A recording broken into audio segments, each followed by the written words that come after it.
శుక్లాంబరధరం విష్ణుం శశివర్ణం చతుర్భుజం ప్రసన్నవదనం ధ్యాయేత్ సర్వవిఘ్నోపశాంతయే అగజానన పద్మార్కం గజానన మహార్నిజం అనేకదంతం భక్తానాం ఏకదంతముపాస్మహే. ఓం గం గణపతయే నమః. ఓం శ్రీమాత్రే నమః. ఓం శ్రీ గురుభ్యో నమః. మనం ఇప్పుడు సూర్యభగవానుడు రవిగ్రహం యొక్క ప్రభావం గురించి చెప్పుకుందాము. అంటే సూర్యభగవానుడు అంటే రవి మేషరాశిలో ఉచ్చస్థితిలో అగ్నితత్వ రాశిలో మిత్రక్షేత్రంలో ఉండడం వలన 12 రాశుల వాళ్ళకి ఫలితాలు ఎలా ఉంటాయి అంటే రవి సూర్యభగవానుడు ఈ నెల అంటే ఏప్రిల్ 14వ తారీఖు నుంచి సుమారుగా మే 14వ తారీఖు వరకు నెలల పాటు మేషరాశిలో ఉంటాడండి. ఆ రాశిలో ఉండడం వలన గ్రహాల యొక్క ప్రభావం ఎలా ఉంటుంది, మేషరాశి నుంచి మీనరాశి వరకు ఆ రాశి యొక్క రవి యొక్క ప్రభావం ఎలా ఉంటుంది, గ్రహాలు కదండి రవి యొక్క ప్రభావం ఎలా ఉంటుందో ఇప్పుడు మనం తెలుసుకుందామండి. దానికంటే ముందర ఏంటంటే మీరు మీ జాతకాలు తెలుసుకోవాలనుకుంటే మా ఆది ఆస్ట్రాలజీని సంప్రదించండి. మీ date of birth, time of birth, place of birth ఇవన్నీ ఉంటే చాలా మంచి ఫలితాలు వస్తాయండి. మా ఆది ఆస్ట్రాలజీ నుంచి కూడా మంచి మంచి ముహూర్తాలు పెట్టడము, అలాగే కంప్లీట్ స్టడీ ఆఫ్ హారోస్కోప్ మొత్తం హారోస్కోప్ స్టడీ చేయడము. మీ దగ్గర నుంచి ఫోన్లు వస్తే నేనే రిసీవ్ చేసుకుంటానండి, నేనే మాట్లాడుతూ ఉంటాను. కొన్ని సందర్భాలు ఇక్కడ షూటింగ్స్ ఉంటే మీరు మెసేజ్ పెట్టేస్తూ ఉండండి వాట్సాప్లో, అలాగా నేను చేస్తూ ఉంటాను. అలాగే ముహూర్తాలు పెట్టడము, అంతేకాకుండా మనం గొడుగు ముహూర్తాలని, పెళ్లి ముహూర్తాలని రకరకాల మంచి మంచి ముహూర్తాలు ఉంటాయి కదండి, అవన్నీ నేను పెడుతుంటాను. వివాహాది వేడుకలు కూడా ముహూర్తాలు పెడుతూ ఉంటాను నేను. ఈ ఆల్రెడీ స్టార్ట్ అయింది, అలా చేస్తూ ఉంటాము. కాబట్టి మీకు నచ్చితే మీరు షేర్ చేయండి, లైక్ చేయండి, అలాగే మీ స్నేహితులకి వాళ్ళకి మీరు సెండ్ చేయండి. అంతే చేసి బెల్ ఐకాన్ ప్రెస్ చేయడం మాత్రం మర్చిపోకండి. ఇలా మీరు చేయడం వల్ల మరింత చాలామంది కూడా నేను చెప్పే ఫలితాలు తెలుస్తాయి, వాళ్ళకి కూడా తెలుసుకోవడానికి అవకాశం ఉంటుంది. కాబట్టి మీకు నేను చెప్పినవి నా వీడియోస్ నచ్చితే తప్పకుండా లైక్ చేయండి, షేర్ చేయండి. కన్యా రాశి వారికి రవి ఏం చేస్తాడు, ఏం ఫలితాలు ఇస్తాడు? రవి మీకు మ్యాలఫిక్ కదండి, 12వ ఇంటి వాడు అయ్యాడు కదా, పాపి. ఆయన అష్టమ స్థానంలో ఉన్నాడు, మంచి ఏడండి. కన్యా రాశి వాళ్ళకి ఏం చేస్తాడు ఏంటంటే అల్పపుత్ర పూర్ణాయు నేత్రరోగ దుర్బల శరీర.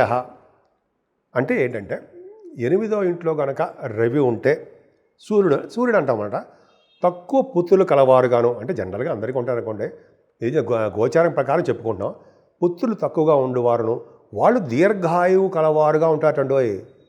పుత్రులు అంటే ఒకళ్ళు ఇద్దరు ఉంటారు, ఉండి వాళ్ళకి ఎక్కువ కాలం జీవించేవారుగా ఉంటారట. అంటే ఆయుష్ ఎక్కువ ఉంటుంది పుత్రులకి అష్టమంలో ఉంటే. అలాగే మీకు నేత్ర రోగ అంటే కొద్దిగా ఐస్ సంబంధించిన అంటే ప్రాబ్లమ్స్ వస్తాయేమోనండి. అంటే కళ్ళజోడ వాడాల్సి వస్తుందేమో, మీరు కొద్దిగా ఐస్ ప్రాబ్లం ఉండడానికి అవకాశం ఉందండి. అలాగే కొద్దిగా దుర్బల శరీర అంటే దుర్బలమైన శరీరం కలవారు. అంటే అర్థం ఏంటంటే అండి, దుర్బలమైన శరీరం అంటే మీకు హెల్త్ ప్రాబ్లమ్స్, హెల్త్ ఇష్యూస్ వస్తాయి అని చెప్తున్నారు భగవంతుడు, చెప్పకనే చెప్తున్నాడు. అంటే మీరు మెడిసిన్స్ వాడవలసి వస్తుందని, డాక్టర్ని కన్సల్ట్ చేయవలసి వస్తుందని, మీ శరీర రీత్యా మీకు అంటే మీ శరీరంలో ఉన్న ప్రాబ్లమ్స్ రీత్యా మీకు ఆ రోగాలు బయటపడతాయని, కొద్దిగా మీరు ట్రీట్మెంట్ తీసుకోవాల్సి వస్తుందని, కొంతమందికి వాళ్ళ జాతకాల రీత్యా హాస్పిటల్ అడ్మిట్ అవ్వడం, హాస్పిటల్కి వెళ్ళి రావడం జరుగుతుందని చెప్తున్నాడండి భగవంతుడు చెప్తున్నాడు. సూర్యభగవానుడు అష్టమంలో ఉంటే. అలాగే కొంచెమైనా దానము ధర్మము చేసేవాడిగా మాత్రం ఉండట మీరు, ఆ థాట్ రాదుట. అంటే కొంచెమైనా ధర్మగుణం లేనివాడిగా ఉంటారట. అంటే ఏంటి, ధర్మాలు చేసేవాడిగా ఉండరు మీరు ఈ 10 నెలలు. అంటే ఆలోచన రాదండి. మీరు బ్రహ్మాండం దానాలు చేస్తారు, చేయరు కాదు, కానీ ఆలోచన గబుక్కని మనం డబ్బులు ఇవ్వలేము అని చెప్పచ్చు అనమాట. ఇంకా చెప్పాలంటే అష్టమ భావంలో రవి ఉంటే కష్టాలు ఉంటాయిటండో. కష్టాలు అంటే విపరీతమైన కష్టాలు మీద పడిపోతాయా? అలా కాదండి, మనం ఓర్చుకోగల కష్టాలు, మనం కష్టాలను ఎదుర్కొని మళ్ళీ పైకి వచ్చే ఉంటాయన్నమాట. అంటే రవి అష్టమంలో ఉంటే కొద్దిగా కష్టాలు ఉంటాయని. విదేశాల్లో తిరుగువాడుగా ఉంటారంటే, విదేశాల్లో మీరు తిరుగుతుంటారట. అంటే విదేశ పర్యటన మీకు ఉండి తీరుతుంది. మీరు ఆల్రెడీ వెళ్ళారు, మీరు వెళ్తున్నారు. అక్కడ అష్టమంలో రవి ఉండడం వల్ల విదేశాల్లో తిరుగుతారు మీరు. అంతేకాకుండా ద్రవ్యాన్ని నష్టాలు కలుగుగా ఉంటారు. అంటే అనవసరమైన ఖర్చులు చేసేస్తూ ఉంటారు. అంటే పొదుపు తక్కువను ధనం ఖర్చు పెట్టేస్తుంటారు. అవసరానికి అనవసరానికి లేకుండా ఊరికే ఇష్టమైనట్టు ధనం ఖర్చు పెట్టేస్తుంటారు. ఎప్పుడు అలా చేయకూడదు. ఎందుకంటే ధనం లేనప్పుడు మా ధనం యొక్క విలువ తెలుస్తుంది అంటారు సరే. అలాగా ధనం ఉన్నప్పుడు, డబ్బు ఉన్నప్పుడు జాగ్రత్తగా చేసుకోవాల్సిందే. ధనమేరా అన్నిటికీ మూలం అనే పాట కూడా ఉంది కదండి, మనం వింటూ ఉంటాం కదా. అది మనం చాలా నిజంగా అది నిజం.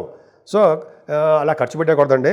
అలాగే స్త్రీ మూలకంగా బాధను పొందేవాడుగా మీరుంటారు. స్త్రీ మూలకంగా అంటే భార్య అవ్వచ్చు, మన ఫ్రెండ్స్ అవ్వచ్చు, ఏదైనా స్త్రీ వలన కొంచెం మీకు అసౌకర్యంగా ఉంటుంది. సపోజ్ తల్లిగారు ఉన్నారు కానీ మన అసమానం ఎప్పుడప్పుడు తిట్టడము, అరే జాగ్రత్తరా బాబు జాగ్రత్తగా ఉండరా అనేది మన కోసమే వాళ్ళు చిన్న ఇబ్బంది, వాళ్ళు ఇబ్బంది పడ్డా మనల్ని ఇలా అంటూ ఉంటారు. మనం బాధపడకూడదు. అంటే స్త్రీ మూలకంగా బాధపడతారు. అంటే మన వాళ్ళే మనల్ని ఏదో చిన్న అంటూ ఉంటారు, మనం బాధపడకూడదు. వాటన్నిటినీ మంచిగా తీసుకొని ముందుకు వెళ్ళిపోతూ ఉండాలి.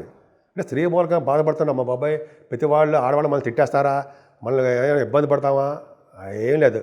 మన తల్లి గారు కానీ మన భార్య గారు కానీ మన మీద ప్రేమ ఉంటే తప్ప వాళ్ళు మనల్ని తిట్టరు. వాళ్ళకే తిట్టారు అంటే మన మీద ప్రేమ ఉంది, 100% ప్రేమ ఉంది కాబట్టే వాళ్ళు అంటే మన తల్లి గారు కానీ మన భార్య గారు కానీ మన అక్కలు కానీ చెల్లెళ్ళు కానీ మనల్ని ఏదో అంటారు. వాళ్ళు మన మీద ప్రేమ ఉంది కాబట్టి మనం ముందుకు వెళ్ళిపోతూనే ఉండాలి. పాజిటివ్గా ఉండాలి, తీసుకోవాలి, ముందుకు వెళ్ళిపోతూ ఉండాలి. సో మీ రాశి వారికి 12th హౌస్ లార్డ్ కూడా అయ్యాడు కాబట్టి రాజయోగాన్ని కూడా ఇస్తాడండోయ్. అందుకనే మీరేం చేస్తారంటే అష్టమ రవి దోషం పోవాలంటే ఎప్పుడు కూడా సూర్య నమస్కారాలు చేయడము. సూర్య భగవానుడు నమస్కార ప్రియుడు. నమస్కారం చేస్తే ఆరోగ్య ప్రదాత, ఐశ్వర్య ప్రదాత కూడా ఆయనే. మీరు అరసవల్లిలో సూర్య భగవాన్ నమస్కారం చేసుకున్నా, అక్కడికి వెళ్ళి నమస్కారం చేసుకున్నా, లేదా తిరుపతిలో మనకి పద్మావతి అమ్మవారి దగ్గర కోనేరు ఉందండి, ఆ సమీపంలో సూర్య భగవాన్ ఉన్నాడు, మీకు తెలియదేముంది. ఆయన నమస్కారం చేసుకున్నా. అక్కడ ఒకసారి మేము వెళ్ళినప్పుడు ఆయన గంధం అరగదీసిన గంధం రాస్తారనుకుంటా. గంధం దగ్గర మంచి మంచి సువాసన వస్తూ ఉంటాయి. ఆ గంధం ఇచ్చారండి, ఇలా నుదిరికి రాసుకున్నాం. తెలియని ఆనందం కలుగుతుంది అనమాట. అది ఎంత అద్భుతం. ఆ సూర్య భగవాన్ని అక్కడ దగ్గరలో ఉన్నవాళ్ళు చేసుకోండి. మీరు చిత్తూరు జిల్లాలోనూ ధర్మపత్రం మీరు ఉంటారుగా, చేసుకుంటే చాలా అద్భుతం ఫలితాలు ఉంటాయండి. అది ఆ సూర్య భగవాన్ని కొలవడం వల్ల అనారోగ్య సమస్యల నుంచి బయటపడతారండి. అందుకే ఇంకోటి ఏంటంటే మీకు చిల్డ్రన్ విషయంలోనూ, లేకపోతే ఇంత చెప్పాను కదా సంతానం విషయంలోనూ, లేకపోతే మీ పెళ్ళిళ్ళు కావట్లేదనో కొన్ని ప్రాబ్లమ్స్లోనూ మీకు శారీరకంగా చాలా మీకు డల్ అయిపోతుంటారు. అన్నిటి నుంచి బయటపడేసే వ్యక్తి ధైర్యం, ఆ ప్రభావం ఉండేది సూర్యభగవానుడు ఒకడే. సో సూర్యభగవాన్ని పూజించండి, ఆయన ఆరాధించండి. మీరు అన్ని రంగాల్లోనూ మీరు ముందంజలో ఉంటారు. 12 రాశుల వారికి చెప్పుకోదగ్గ రెమెడీస్ ఉంటాయి కదండి. ఏం చేస్తే బాగుంటుంది మనం, ఎందుకంటే ఇప్పుడంతా కూడా కాలసర్ప దోషంలో ఉన్నాయి ప్లానెటరీ పొజిషన్ అంతా కూడా. సూర్యభగవానుడు కూడా కాలసర్ప దోషంలో ఓడిపోయాడు. ఆయన రాహుకేతుల మధ్యలో బంధింపబడ్డాడు సూర్యభగవానుడు కూడా ఉన్నాడు. ప్లస్ కుజుడు కూడా నీచత్వంలో ఉన్నాడు. అంటే ఒక విధంగా పాములు సర్పాలతో సంబంధించిన వ్యవహారాలు ఉన్నాయి. అంటే ఏంటి, రాహుకేతుల మధ్యలో ప్లానెట్స్ ఉండడము, కుజుడు కూడా నీచత్వం పొందడం వలన సర్పదోషం ఏర్పడిపోయింది. దానివల్ల ప్రజల్లో ఆందోళనలు, ప్రజల్లో దేశాల మధ్య, ప్రజల మధ్య, రాజకీయాల మధ్య చిన్న విభేదాలు, చిన్న గొడవలు, ఏమైనా వస్తాయి. అందుకనే సర్పదోషం ఏర్పడిపోయింది. అందుకనే చాలామంది అవకాశం ఉంటే శ్రీకాళహస్తి వెళ్ళండి. కాళహస్తిలో సూర్యభగవాన్ కాదండి, సో కాళహస్తిలో రాహుకేతులు పూజ చేయించుకోండి. అలాగే నాగప్రతిష్ఠ కొంతమంది చేసుకుంటే మంచిది. చాలామంది కూడా నాగప్రతిష్ఠ చేసుకుంటూ ఉంటారు.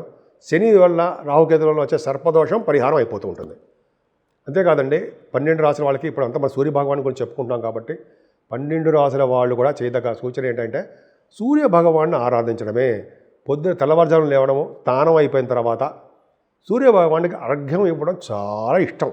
అర్ఘ్యం అంటే ఏంటి, దోశల నిండా నీళ్లు తీసుకుని ఎర్రని పుష్పాలతోటి సూర్యభగవాన్ని ఇవ్వడం. ఓం హ్రీం సూర్యాయ నమః, HREM, హ్రీ హరి అంటాం కదా, హ్రీం.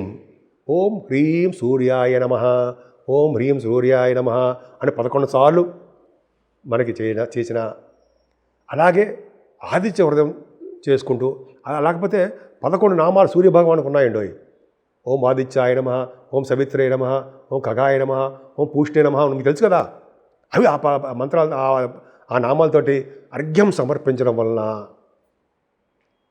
అలాగే గాయత్రి మంత్రంతో 3 సార్లు కానీ 11 సార్లు కానీ ఎర్రని పుష్పాలతో స్వామివారికి అర్ఘ్యం సమర్పించడం వలన అద్భుతమైన పుణ్యఫలం కలుగుతుందండి. చాలా అద్భుతంగా ఉంటుంది. అంటే ఆ సంవత్సరం మొత్తం కూడా మనకి ఇటువంటి దోషాలు లేకుండా సూర్యభగవానుడు కాపాడుతాడు. అనారోగ్య సమస్యల నుంచి సూర్యభగవానుడు కాపాడుతాడు. కోర్టు కేసుల నుంచి కూడా సూర్యభగవానుడు మనకి మంచి అంటే మంచి ఫలితాలు ఇవ్వడానికి అవకాశం ఎక్కువ ఉంది. అంతేకాదండి, ఇదంతా కూడా వైశాఖ మాసం కూడా వచ్చేసింది కాబట్టి ఇప్పుడు మనం ఏప్రిల్ 30 తారీఖున మనకి సింహాచల నరసింహస్వామి యొక్క ప్రభావం ఉంటుంది కాబట్టి ఈ 12 రాసుల వారు కూడా మన నరసింహస్వామిని కొడుద్దామండి. ఆయనకి పానకం వడపప్పు నైవేద్యం పెడదాం. చాలా అద్భుతంగా ఉంటుంది. ఎందుకంటే గ్రహాలన్నీ కూడా కలసర ప్రదోషంలో ఉండడము, కుజ ప్రభావం ఉండడం, రుజుడుగా రీచల్లో ఉండడం, ఆ దోషాలన్నీ పరిహారం చేసేస్తాడు స్వామి. అదొకటి. సూర్యభగవాన్ యొక్క ఆరాధన కూడా చేసుకోవాలండి మనం. పైగా ఇప్పుడు ఏంటంటే మనకి ఎంత వైశాఖ మాసం వస్తుంది కాబట్టి దానాలు కూడా ఇందాక చెప్పాను ఆల్రెడీ. ఈ దానాలంటే జలదానము, ఎక్కడికెక్కడ మనం చలివేంద్రాలు పెట్టేయడం, చలివేంద్రాలు పెట్టే వాళ్ళకి సహాయం చేయడం, చల్లటి మంచినీళ్ళు ఇవ్వడం, కుండల్లో మంచినీళ్ళు ఇవ్వడం, మజ్జిగలు, చల్లటి మజ్జిగ దానం విశిష్టత ఉందండి.